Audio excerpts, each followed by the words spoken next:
আপনারা দেখেছেন যে আমাদের মাননীয় ক্রীড়া উপদেষ্টা মহোদয় আজকে বাংলাদেশ ক্রিকেট বোর্ড অফিসে ভিজিট করেছেন এবং আমাদের যে ফ্যাসিলিটিসগুলো আছে ওগুলো ফিজিক্যালি দেখেছেন আর কি।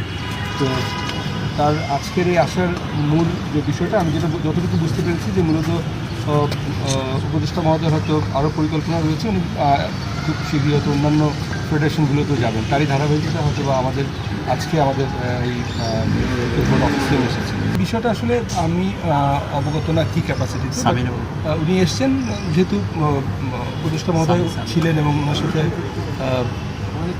সাথে কথা হয়েছে, উপদেষ্টা মহোদয়ের সাথে উনি ছিলেন, এর বাইরে কিছু আমি বলি আজকে কারোর সাথে কোনো স্পেসিফিক আলোচনা হয় না, খুবই সৌহার্দ্যপূর্ণ সবার সাথে জাস্ট আলোচনা হয়েছে, বিভিন্ন অভিজ্ঞতা, বিভিন্ন তাদের এক্সপিরিয়েন্স একজন আরেকজনের সাথে শেয়ার করেছে, এক একজনের এক একটা এরিয়াতে এক্সপিরিয়েন্স, এই বিষয়গুলি মোটামুটি কথা হয়েছে।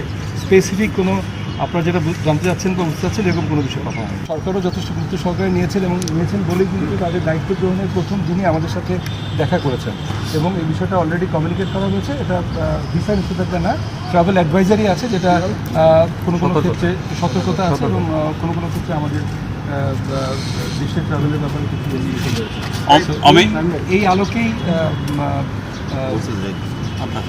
সরকারও কাজ করছে এবং আপনারা তো বুঝতে পারছেন যে এই বিষয়টা আসলে কোনোভাবে ক্রিকেট বোর্ড বা আইসিসি বা এই পর্যায়ের সমাধানযোগ্য না, এটা রাষ্ট্রীয় পর্যায়ের একটা বিষয় এবং সেভাবে কাজ হচ্ছে। যদি কোনো ধরনের প্রোগ্রেস হয় তাহলে হয়তো সেটা ডিসিশন মেকিংই দেখতে পাবেন।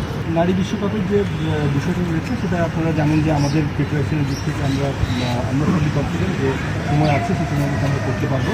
তারপরে সার্বিক পরিস্থিতি বিবেচনা করে সরকারও যথেষ্ট প্রোঅ্যাক্টিভ ভাবে সিদ্ধান্ত নিচ্ছেন বা কাজ করছেন। আপনারা জানেন যে এই সরকারের দায়িত্ব গ্রহণের প্রথম দিনই আমাদেরকে ডাকা হয়েছিল যে বিশ্বকাপের সম্পর্কে আলোচনা করার জন্য এবং পরবর্তীতে বাংলাদেশ সেনাবাহিনী থেকে আমাদেরকে সর্বাত্মক সহযোগিতার আশ্বাস দেওয়া হয়েছে এবং এই দুটো বিষয়ে আমরা ইন্টারন্যাশনাল ক্রিকেট কাউন্সিল যারা এর দায়িত্বে আছেন তাদেরকে অবহিত করেছি এবং they're happy with our preparation and everything. এই যেভাবে সহসভাপতি নিয়োগ করার নিয়ম আছে, সিএফও নিয়োগ নিয়ে আপনি কি কোনো চেষ্টা করেছিলেন এর আগে? এই সিদ্ধান্তটা কিন্তু আসলে বা এই ধরনের পলিসিগত ম্যাটারগুলো কিন্তু সিও দেখেন না, এটা পুরো ব্যাপারটা বোর্ডের সিদ্ধান্ত এবং বোর্ড এই ব্যাপারটা নিয়ে react on that particular area. Exactly আমি নাম্বার অফ ইয়ার্স বলতে পারবো না, অনেকদিন ধরে করছে ইন্টারনাল অডিট। কি 10-12 বছর? এটা আমার ফাইল দেখে বলতে হবে। কী নাম প্রতিষ্ঠানটা? আমাদের ইন্টারনাল অডিটর আছেন এখন একদিন।